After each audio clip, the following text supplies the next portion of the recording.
Hi, English 231. My name is Dr. Eastrike, and welcome to the second week of our class. I hope that you have been keeping up with the assignments. I see that almost everybody turned in both the quiz and the short writing assignment for last week, so that is good. You've made it through the first hurdle of proving your attendance for the first week of class, and now we're getting settled into the routine. As always, your assignments, almost all of your assignments and definitely all of your homework assignments will be due before midnight on Sunday of that week.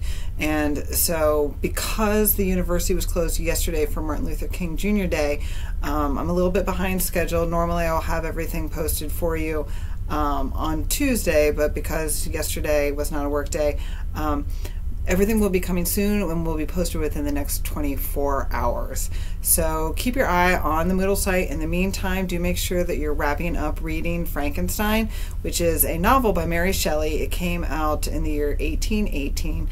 And if you have never read the novel before, it's a really good and interesting and quick read. I believe the novel in print form is about 180 pages, so it should just take you a couple of hours spread out over the 2 weeks, and so an easy homework assignment here in the college level.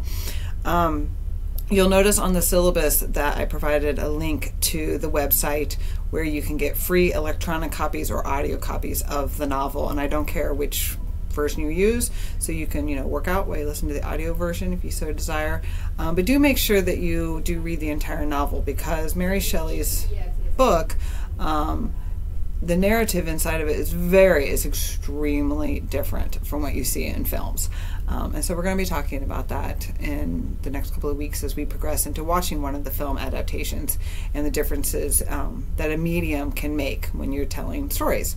Okay, so I hope you're staying safe and dry and warm. I hear we have some bad weather coming, but nothing we can't deal with.